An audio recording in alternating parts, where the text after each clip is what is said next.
menurut saya di situ yang penting adalah adaptif, karena kita akan ketemu orang-orang yang berbeda di bidang ini, kemudian nanti berikutnya journey berikutnya akan ketemu orang yang berbeda lagi dengan bidang yang berbeda.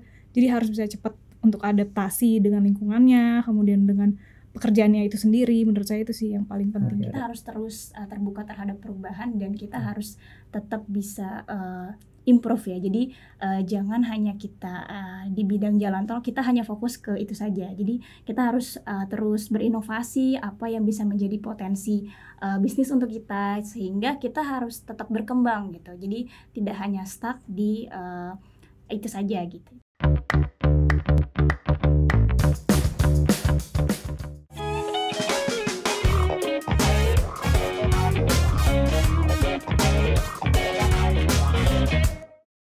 Learning Partners. Beberapa tahun yang lalu, pada waktu saya diberi mandat sebagai direktur yang membidangi sumber daya manusia di sebuah perusahaan pengelola jalan tol terbesar di Indonesia, Jasa Marga, saya menghadapi beberapa tantangan yang perlu kita pecahkan bersama. Pertama, perusahaan ini tumbuh dengan sangat cepat. Kita tahu bahwa sejak 2014, Presiden Jokowi mencanangkan infrastruktur sebagai salah satu prioritas pembangunan nasional. Dan Anda bisa bayangkan, selama 38 tahun Jasa Marga berdiri, jumlah panjang jalan tol yang dikelola hanya sekitar 500-an kilometer saja. Tetapi 3 tahun kemudian, pengelolaan jalan tol Jasa Marga lebih dari 1.000 kilometer. Jadi double hampir dalam waktu 3 tahun saja. Pertumbuhan yang sangat cepat tentu membutuhkan juga dukungan dari sumber daya manusianya. Dan bukan hanya itu. Bayangan disrupsi teknologi karena pemerintah mencanangkan ingin menerapkan multi-lane free flow, sehingga gardu-gardu yang ada di jalan tol kemungkinan besar sudah tidak akan ada. Karena gerbang-gerbang akan dilengkapi dengan sensor, kemudian kendaraan-kendaraan yang lewat dibaca oleh sensor. Kita punya ribuan karyawan yang ada di jalan tol. Dan tantangan ketiga adalah ada gap antara para senior leaders yang ada di perusahaan dengan generasi berikutnya itu cukup lebar. Karena beberapa tahun sebelumnya sempat perusahaan ini hampir 8 tahun tidak merekrut manajemen trainee. Jadi Anda bisa bayangkan ada gap leaders pipeline yang terjadi di perusahaan pada saat perusahaannya tumbuh dengan sangat cepat. Karena itu kita mencanangkan sebuah program manajemen trainee dan kemudian berpikir bagaimana caranya menarik talenta-talenta muda yang potensial, yang memiliki daya kreativitas dan inovasi yang besar, sehingga mampu menjawab perubahan dan transformasi yang akan terjadi ke depan. Persoalannya adalah ternyata employer branding kita belum terlalu seksi untuk menarik talenta-talenta tersebut. Dan kemudian kita kumpulkan anak-anak muda, kita minta mereka memikirkan bagaimana caranya agar kita bisa meng-attract talent-talent yang kreatif dan inovatif untuk mau bergabung di perusahaan. Salah satu solusinya adalah proses rekrutmennya sendiri harus kreatif. Proses rekrutmennya sendiri harus tampil beda, sehingga ini akan membuat image yang baru di industri tenaga kerja bahwa perusahaan jalan tol tidak lagi sestatis yang dibayangkan sebelumnya. Lahirlah sebuah program yang disebut Jet Roadster, yakni program manajemen trainee yang totally different, proses seleksinya juga berbeda, dan kemudian ada gimmick bahwa lulusan terbaik dari proses rekrutmen ini akan mendapat hadiah nonton Formula 1 di Shanghai. Learning Partners, hari ini beruntung sekali saya hadirkan 2 peserta terbaik Jet Roadster 2019 dari Jasa Marga yang mendapat kesempatan untuk nonton F1 di Shanghai. Ika dan Shelly. Selamat datang Ika, Shelly. Terima kasih sudah hadir di ULP. Kita bisa ngobrol-ngobrol santai. Boleh dibuka maskernya, nggak apa-apa. Kita sudah antigen. Apa kabar Pak? Apa kabar Ika? Udah lama nggak ketemu Shelly. Ya, sudah lama ketemu Pak. Masih di Jasa Marga kan? Masih. Jangan stres kita ya. Kita ngobrol-ngobrol santai aja. Ika. Iya Pak. Saya ingat sekali waktu program Jet Roadster diluncurkan, itu kita antara percaya dan tidak bahwa akan mampu mengattract talenta-talenta yang kita harapkan atau tidak. Ika sendiri bisa cerita sedikit nggak? Kok waktu itu memilih mendaftar taunya dari mana, dan kemudian apakah background Ika sendiri sebetulnya sesuai atau tidak sih dengan karakter industrinya jalan tol. Silakan Ika, Baik. cerita sedikit. Jadi memang rekrutmen Jasa Marga ini, khususnya yang untuk Jet Roadster angkatan 2019 itu memang exposure-nya saya akui besar sekali ya Pak, karena dia ada di mana-mana, di sosial media aktif. Kemudian saya juga lihat di acara televisi itu exposure-nya cukup besar. Untuk kenapa saya mendaftar itu banyak sekali yang datang ke saya, rekomendasi dari orang, terutama atasan saya waktu di tempat kerja sebelumnya itu juga mengirimkan poster si rekrutmen ini. Atasannya malah encourage untuk ngirim ya, oke. Terus kemudian saya juga tertarik, dan lucunya fun fact-nya adalah Jasa Marga itu sebenarnya memang target perusahaan yang saya tuju sebetulnya untuk karir saya, karena itu tadi Pak, educational background saya yang memang bidangnya satu bidang sama apa yang dikerjakan di Jasa Marga. Jadi memang sudah dari awal kalau misalkan ingat-ingat ke beberapa tahun yang lalu itu saya sempat nyebutin ke diri saya sendiri saya pengen kerja di sini. Jadi menurut saya ini kesempatan saya banget. Background Eka S1-nya arsitek kalau saya dari Gajah Mada ya. Betul Pak. Gajah Mada. Habis itu ambil beasiswa LPDP ke Birmingham. Iya betul Pak. Majornya apa waktu itu? Majornya itu civil engineering, tapi lebih spesifik lagi ke road management and engineering. Jadi memang sudah ingin masuk Jasa Marga. Lo kenapa nggak masuk sejak sebelumnya? Karena itu saya baru pulang juga sih Pak, baru pulang dari Birmingham. Jadi right on time begitu pulang, kemudian sempat kerja nggak nyampe setahun di PUPR. Kemudian baru ada bukaan karena kan sebelumnya lama nggak buka ya Pak ya rekrutmennya. Jadi pas tahun saya kerja di PUPR, Jasa Marga rekrutmen itu kayak wah pintu saya nih Pak gitu. Cocok. Latar belakang arsitek, sivil, memang berniat masuk Jasa Marga dan ini timingnya dapat. Shelly backgroundnya apa sih saya? Kalau saya itu double degree program dari BINUS University Pak, jurusannya S1 teknologi teknik informatika dan yang satu lagi matematika. Itu kan jurusan yang lagi seksi ya, IT combine double degree dengan matematik ya, data science lagi laris manis di luar sana. Shelly, kenapa kok tiba-tiba gabung Jasa Marga waktu itu? Sebenarnya kenapa saya tertarik masuk Jasa Marga saat itu karena mungkin lebih ke ini sih Pak, metode untuk menggait kita ya. Jadi saya lihat kok ini sangat menarik ya rekrutmennya, sangat unik dan juga sangat kreatif, di mana kita langsung diterjun langsung untuk membuat video ya. Dan saat itu saya passion itu membuat video Pak. Jadi lebih ke passion saya saat itu membuat video. Kemudian juga Jasa Marga sendiri juga cukup cepat ya untuk open recruitment-nya, hanya tidak sampai 1 minggu saya langsung daftar dan ternyata sangat menarik sekali rekrutmennya itu Pak. Terima kasih Shelly Ika, Learning Partners.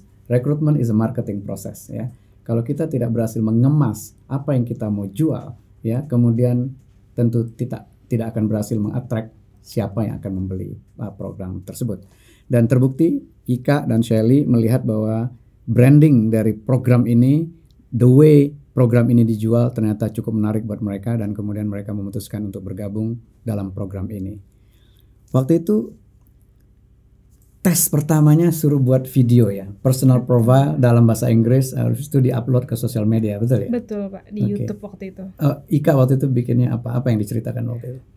Untuk video pertama kan itu ada temanya ya Pak. Kita disuruh milih tema kejasamargaan. Waktu itu saya pilihnya temanya rest area. Terus yang kedua setelah itu setelah video pertama lalu ada pengumuman lolos seleksi, kemudian lanjut ke video kedua, video profile. Itu menceritakan diri sendiri, bagaimana background educational backgroundnya, kemudian bagaimana passionnya, terus kenapa harus di Jasa Marga seperti itu Pak. Jadi video pertama tematik ya, Jasa Marga rest area yang Ika pilih waktu itu ya. Lolos seleksi baru masuk ke video profile. Shelly, video pertamanya waktu itu cerita tentang apa? Kalau saya memilih topik safety driving Pak. Safety driving ya, kalau nggak salah berdua ya tuh dengan dengan seseorang ya. Iya betul sekali Pak. Lucu itu videonya tuh, sempat ramai. Ya, kenapa memilih safety driving waktu itu? Karena saya lagi pengen mengencourage ya untuk masyarakat, gimana sih cara mengendarai yang baik di jalan tol, dan juga saya kemas videonya itu dalam bentuk sedikit komedi. Jadi biar lebih menarik dan masyarakat nih bisa, oh gini loh ternyata mengemudi yang benar di jalan tol seperti apa. Gitu. Ya, dan itu mendapat respons yang luar biasa karena pada waktu itu pertama kalinya ya kita menyambungkan Trans Jawa ya dari Serang sampai Surabaya.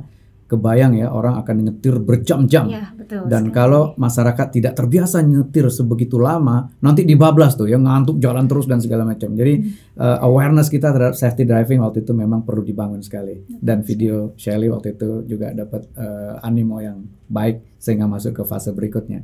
Lalu fase berikutnya berbicara tentang personal profile ya. Iya, betul. Oke, apa yang diceritakan waktu itu? Kalau untuk personal profile saya lebih menceritakan terkait diri saya ya, pengalaman pekerjaan, kemudian juga branding saya sendiri, personal branding saya.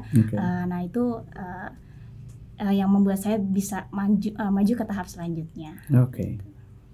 Dan dari 2 seleksi video, kemudian seleksi tahap 3-nya apa? Langsung ke Trans Jawa. Trans Jawa ya. Kalau nggak salah dipilih 100 terbaik 100 ya. terbaik. 100 terbaik lalu dibagi tim ya. Satu tim berapa orang?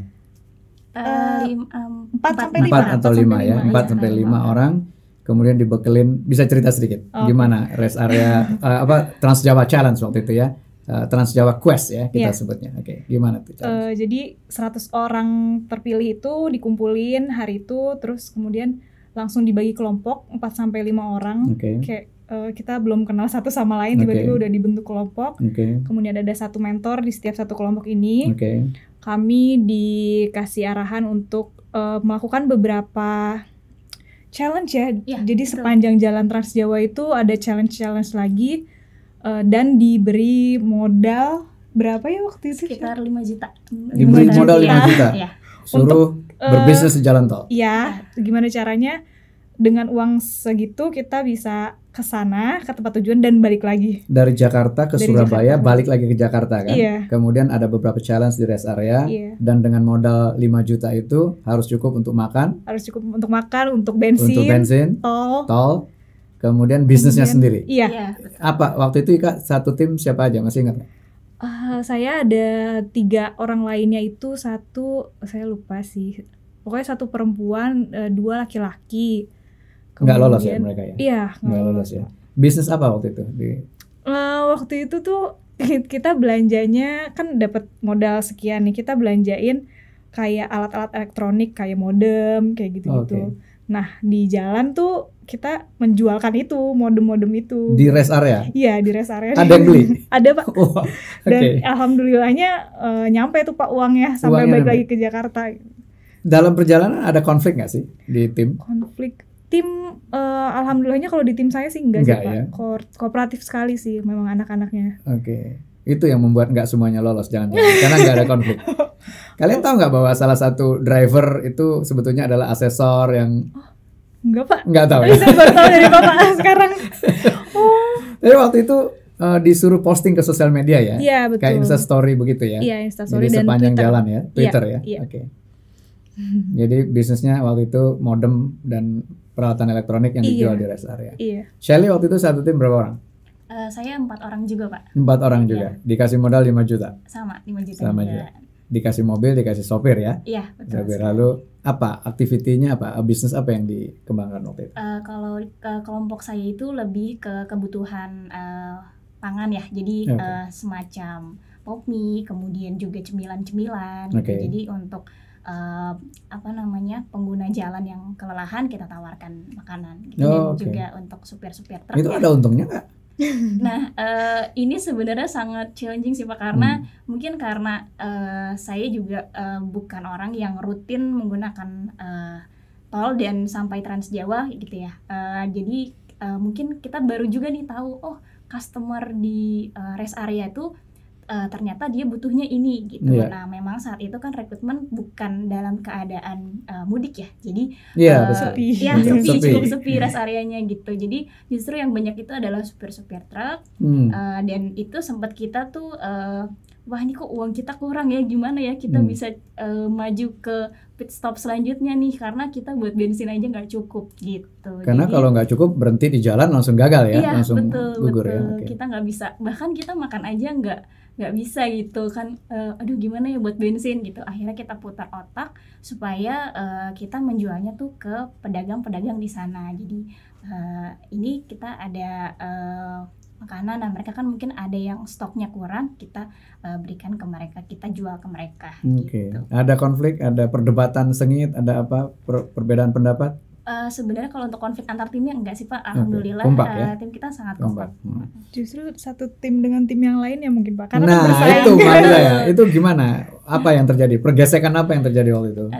Karena ada yang sama juga, jadi Iya. jualannya sama nih, terus kita kan customernya rebutan Iya, ya, iya. seolah-olah gitu. Oke. Jadi apa ya, lebih ke apa ya, tingkat apa teknik Pressure. Oke. marketingnya sih, supaya nggak kalah nih dari kelompok lain. Iya, iya, penting sekali karena Jasa Marga waktu itu ya mindset kita kan nggak perlu marketing, jalan tol kita bangun orang lewat aja gitu ya, nggak perlu ada marketingin jalan tol gitu. Tetapi ke depan kita yakin orang punya pilihan kan. Iya. Nah, dan kita mesti berani melakukan terobosan-terobosan terkait dengan bagaimana kita meng-attract customer untuk masuk ke jalan tol. Experience apa yang kemudian berbeda yang mesti kita create.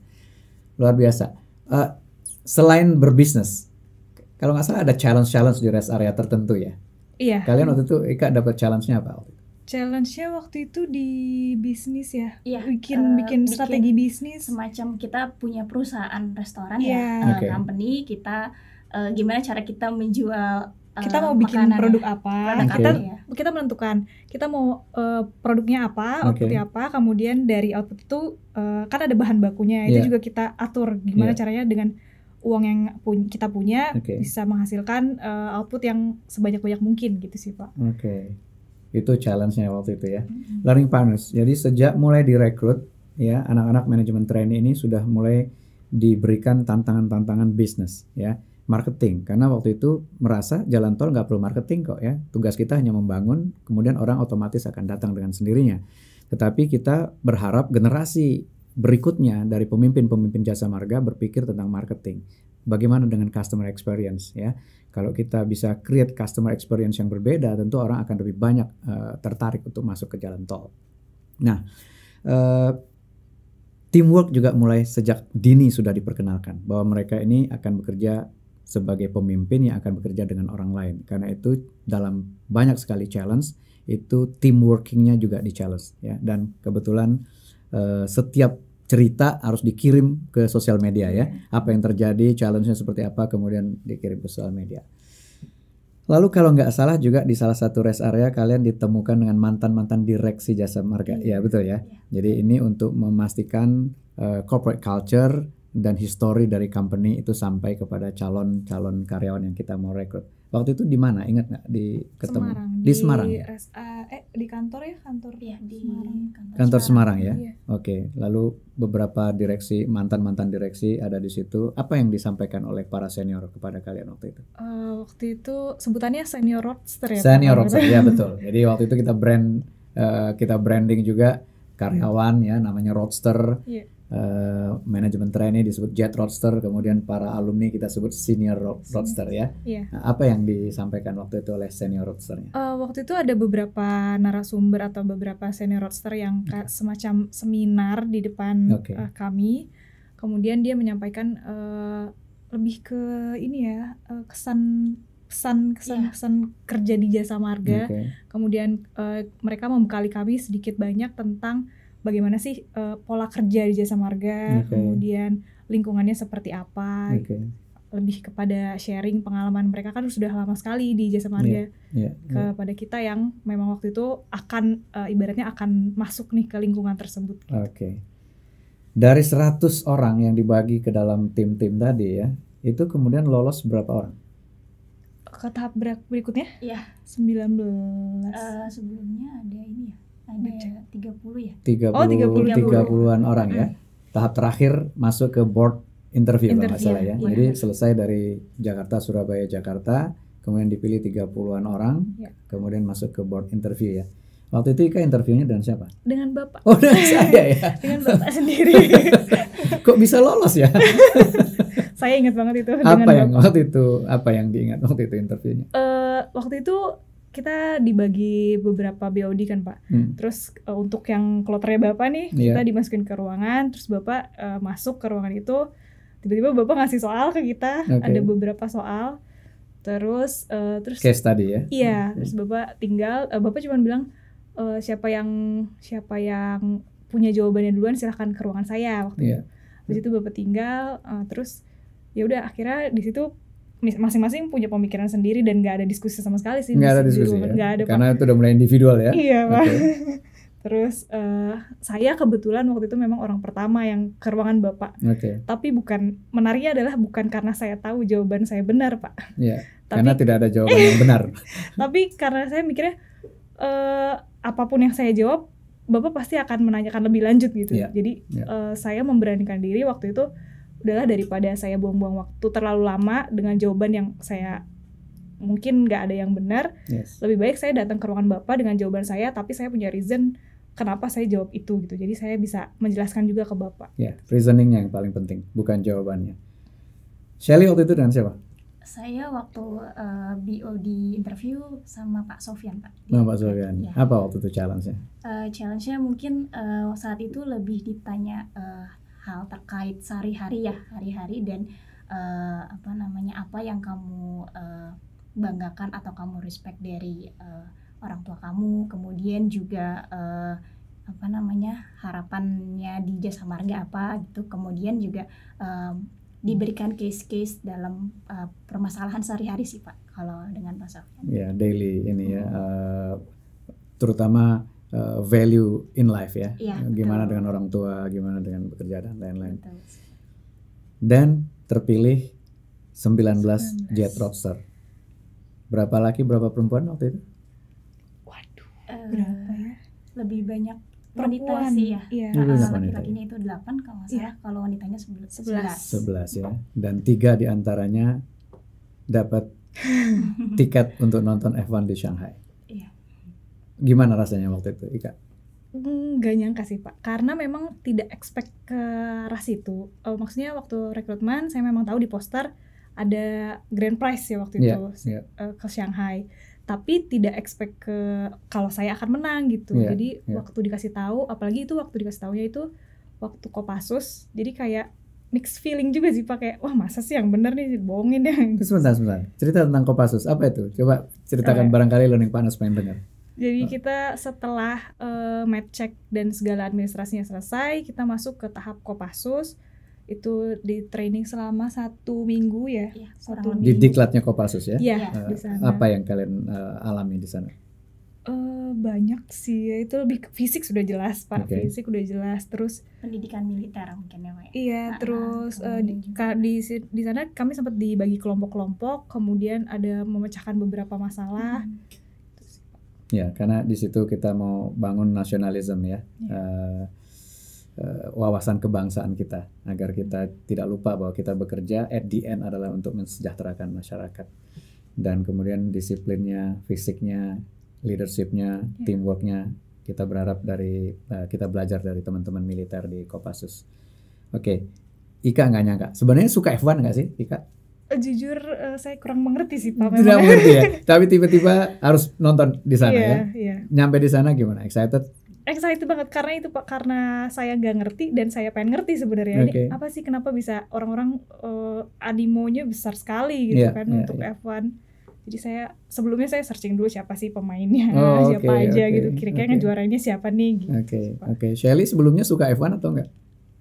Saya bahkan tidak tahu. Tidak tahu ya? Tidak tahu sekali Pak. Itu jadi memang sama seperti Ika sendiri, kalau saya motivasi untuk masuk Jasa Marga tuh bukan mengincar hadiahnya gitu. Jadi memang karena passion tadi saya membuat video dan saya menikmati proses rekrutmennya aja gitu. Di mana membuat video, kemudian kita terjun ke lapangan. Mendapatkan kesempatan untuk kesana itu sebuah bonus ya, sebuah tidak disangka-sangka gitu. Karena waktu kita diumumkan kita akan berangkat ke sana, itu kita masih di Kopassus ya. Iya. Jadi bagaikan apa ya? Kita lagi fisik latihan. Kita lagi capek gitu ya, lagi lelah gitu, terus Dapat diberitahu Iya. kita akan ke sana gitu. Wah, itu sangat senang sekali sih. Senang. Terima kasih. Learning Partners. Jadi sebetulnya ya untuk talenta-talenta ini hadiah itu bukanlah alasan utama untuk melakukan challenge, tetapi justru challenge itu sendiri ya, prosesnya jauh lebih menarik buat mereka, dan bahwa ujungnya kemudian dapat hadiah itu dianggap bonus saja gitu. Tapi bukan itulah tujuan untuk melamar sebuah pekerjaan yang challenging tadi. Menarik sekali nih Ika, Sally. Berapa hari di sana ya? 3 hari. 3-4 hari. Iya. Ya. Sama perjalanan 4 hari. Iya, Sama ya. berjalan. Rame yang nonton. Rame banget Pak, itu rame banget. Dulu sempat heboh juga tuh videonya ya, pakai rompi Jasa Marga kemudian di pinggir. Betul. Oke, branding. Kita dapetin brandingnya, kita dapetin crowdnya dan lain-lain. Dan setelah itu kita lebih mudah tuh, orang udah nanya-nanya tuh ya, kapan buka lagi manajemen training gitu, kapan ini lagi dan lain-lain. Itu berarti kita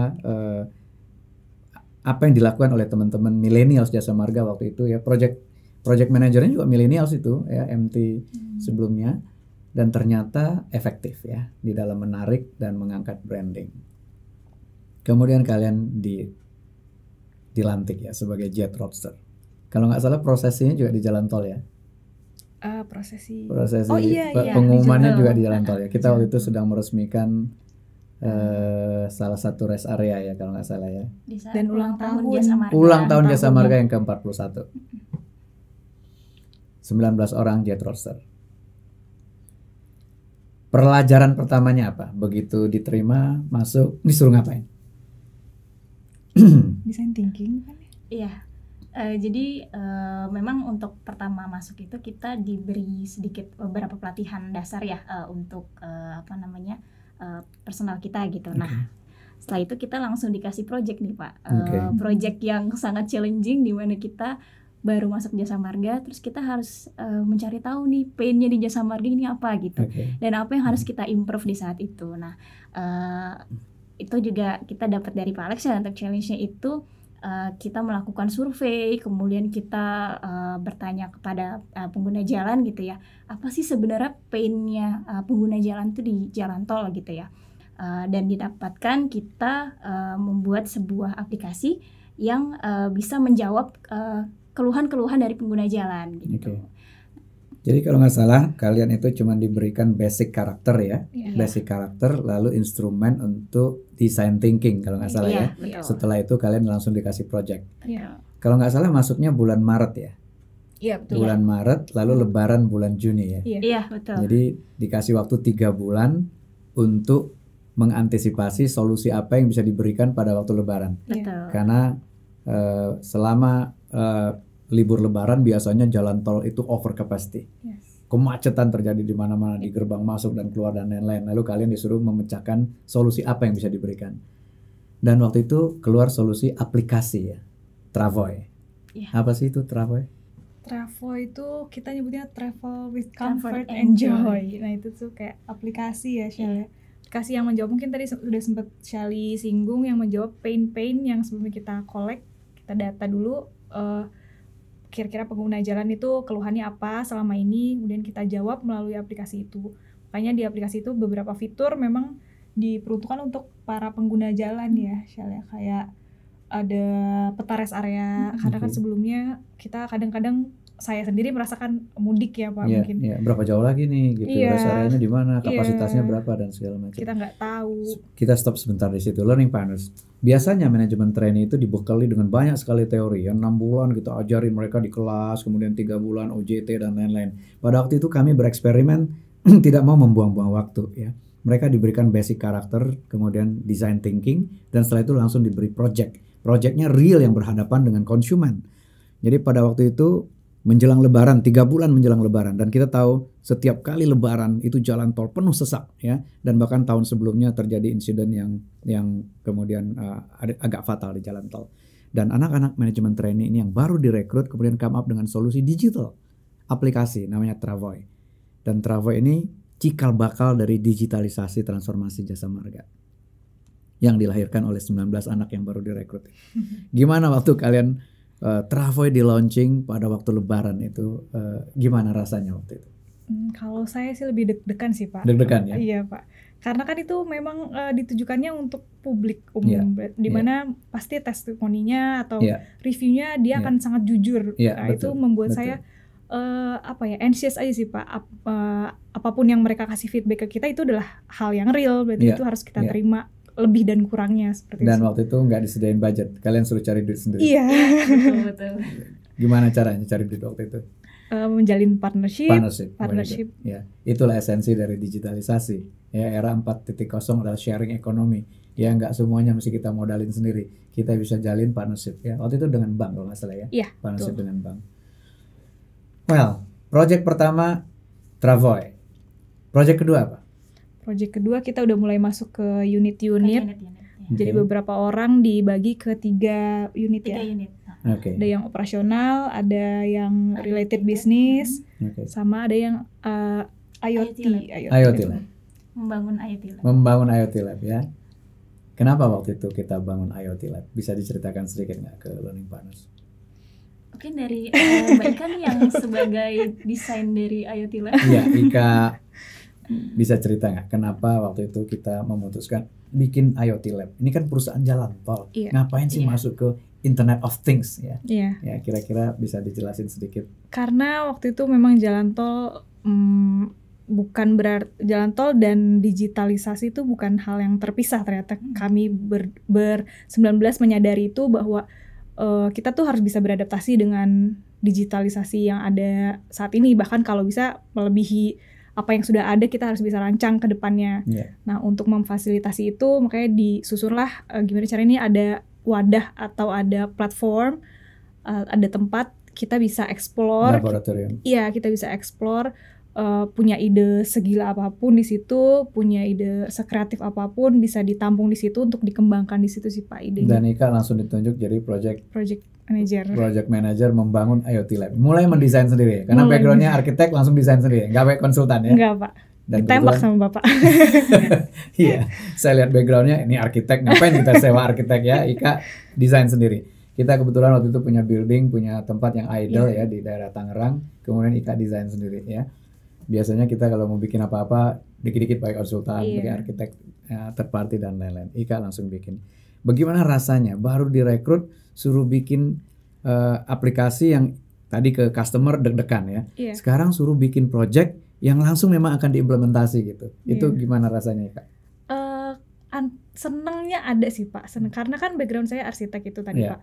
Jadi kayak wah ini kesempatan saya nih untuk bisa bikin sesuatu yang beneran gitu. Selama ini kan saya mungkin projectnya rumah seperti itu. Tapi ini saya dipercaya untuk bikin bangunan yang menurut saya ini cukup besar. Untuk saya desain itu saya lebih ke seneng dan bangga sih. Jadi selama menjalani prosesnya pun saya sudah merasa bangga. Oh saya bisa loh sejauh ini gitu. Jadi, tapi deg-degannya berkurang ya? Deg-degannya lebih kepada deadline dari Bapak. Enggak sih Pak. Kalau misalkan deg-degan mungkin karena lebih ketutup sama excitementnya yang saya punya sih Pak. Deadline-nya saya press terus ya. Iya Pak. That's the ideas ya. Karena saya mau tahu nih di mana nih limitnya kalian bisa di stretch begitu. Shali, project berikutnya apa?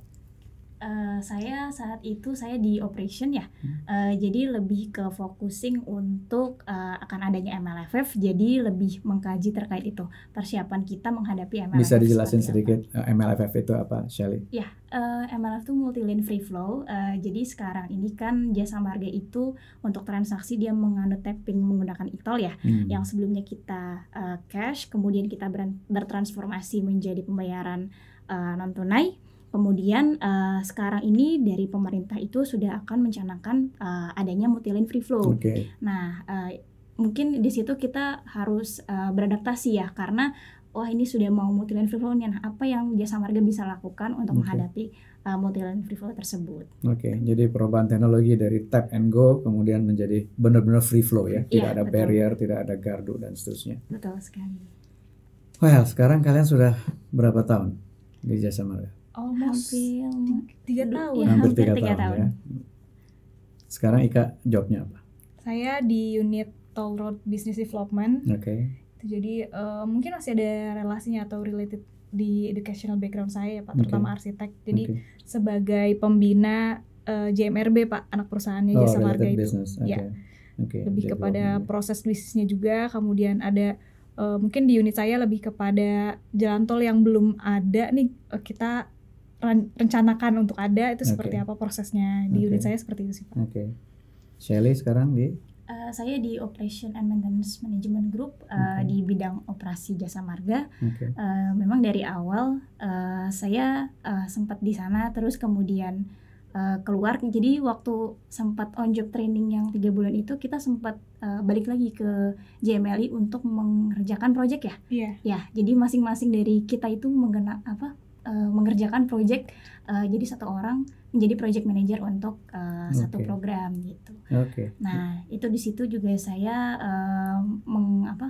ada project Jasa Marga Toll Road Command Center yang sekarang sudah dibangun. Nah, di saat itu membangun gimana nih cara mengimplementasikan teknologi di Jasa Marga Toll Road Command Center. Gitu.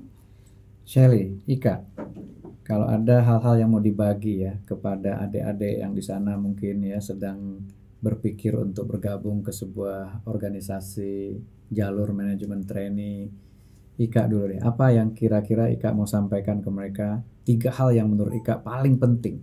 Shelly. Menurut Shelly yang paling penting ya untuk bergabung di sebuah program manajemen trainee yang memang diharapkan tuh self-driven, tidak disuapin, tidak diarahkan terlalu banyak dan segala macam. Kira-kira apa yang mau disampaikan ke adik-adik yang barangkali juga punya minat untuk bergabung di program seperti ini? Mungkin untuk adik-adik semua yang mau masuk program manajemen trainee, menurut saya itu adalah hal yang sangat bagus ya, karena manajemen trainee itu kan fokusnya adalah untuk kita menjadi future leader. Jadi di situ kita benar-benar diterjunkan terhadap challenge-challenge atau project-project yang real. Jadi tidak hanya teori, tidak hanya yang dari membaca gitu ya, tapi kita juga langsung terjun nih ke lapangan, dan juga kita langsung dihadapkan dengan sebuah proyek yang dimana kita menjadi leadernya. Nah, di saat masa manajemen trainee itu kita benar-benar di-challenge untuk bisa nggak ya menjalankan proyek ini dengan baik. Nah, itu nantinya akan berimpact ke kedepannya kita. Jadi kita sudah lebih dulu nih bisa menjadi leader di sebuah proyek gitu. Jadi leadership ya, kata kuncinya dari Shelly ya. Ika, apa yang menurut Ika paling penting dipersiapkan oleh orang-orang yang mau bergabung di manajemen trainee seperti ini? Kalau saya sih lebih kepada cara beradaptasi ya Pak. Karena menurut saya program MT itu kan bukan berbeda dengan spesialis ya Pak, yang memang sudah ada bidangnya sendiri. Kalau program MT kan memang diterjunkan di beberapa bidang. Kemudian menurut saya di situ yang penting adalah adaptif, karena kita akan ketemu orang yang berbeda di bidang ini, kemudian nanti journey berikutnya akan ketemu orang yang berbeda lagi dengan bidang yang berbeda. Jadi harus bisa cepat untuk adaptasi dengan lingkungannya, kemudian dengan pekerjaannya itu sendiri. Menurut saya itu sih yang paling penting. Adaptasi ya, leadership adaptasi. Sekarang kalau ada hope ya, ada harapan kepada manajemen atau kepada perusahaan, apa ekspektasinya Ika ke depan? Ekspektasinya sih mungkin untuk bisa mewadahi, mungkin ada ide-ide nih yang sebenarnya di luar dari business as usual-nya mereka atau business as usual-nya dari company ini, untuk bisa difasilitasi juga, untuk bisa disupport. Siapa tahu memang kedepannya ide ini malah justru dipakai gitu sih Pak. Ada ekspektasinya. Jadi ruang untuk menerima gagasan-gagasan baru ya di luar dari business as usual. Shelly, apa ekspektasi kepada manajemen, kepada perusahaan? Kalau saya ekspektasi kepada manajemen mungkin lebih ini ya, kita harus terus terbuka terhadap perubahan, dan kita harus tetap bisa improve ya. Jadi jangan hanya kita di bidang jalan tol kita hanya fokus ke itu saja. Jadi kita harus terus berinovasi apa yang bisa menjadi potensi bisnis untuk kita, sehingga kita harus tetap berkembang gitu. Jadi tidak hanya stuck di itu saja gitu sih Pak. Karir ke depan Shelly, apa yang menjadi karir aspirationnya ke depan? Karir aspiration mungkin karena sekarang saya di bidang teknologi operasi ya, jadi saya harapannya sih mungkin bisa membuat perubahan atau nantinya bisa membuat jasa marga ini menjadi lebih digital gitu. Jadi karena mungkin kita adalah BUMN dan mungkin kita nggak semelek teknologi seperti startup ya. Jadi mungkin mimpi saya itu sih Pak, untuk jasa marga. Oke, lebih digital ya. Ya, lebih betul. digital. Ika ada career aspirations-nya? Karir, kalau saya dibagi dua sih Pak. Jadi karir yang memang di kantor dan karir yang di luar kantor. Kalau karir yang di kantor saya sih pengennya, ekspektasinya atau harapannya supaya kantor ini nggak mengandalkan satu bisnis aja sih Pak. Apalagi saya memang di unitnya Toll Road Business Development. Jadi ada loh sebenarnya bisnis-bisnis lain yang perlu sama besarnya juga nih disupport supaya kita nggak mengandalkan satu line of business. Iya, itu sih Pak. Kemudian yang kedua mungkin karir di luar kantornya ya sebagai arsitek. Saya akan mengembangkan diri saya di arsitek. Profesi sebagai arsitek. Iya. Sukses terus nih Ika, Shelly ya. Semoga kasih, makin bersemangat dan sukses juga buat Jasa Marga dengan transformasinya. Learning Partners, tadi Shelly menyatakan untuk adik-adik yang berpikir ingin bergabung dalam sebuah program manajemen training seperti ini, asah leadership-nya sejak dini ya. Keberanian untuk mengambil peran, memegang sebuah project, kemudian mengeksekusinya, ya itu harus dilatih sejak kecil. Dan kemudian Ika menyatakan kemampuan adaptasi karena akan dihadapkan pada situasi yang berbeda, challenge yang berbeda dari waktu ke waktu. Dan diharapkan organisasi semakin akomodatif terhadap gagasan-gagasan baru yang mungkin saja berbeda, keluar dari business as usual, agar talenta-talenta seperti ini tetap memiliki tantangan untuk berkreasi dan kemudian menumbuhkan perusahaan dalam jangka panjang. Saya kira itu pelajaran yang saya bisa petik dari Ika dan Shelly pada kesempatan kali ini. Terima kasih, sampai jumpa. Salam Learning Partners.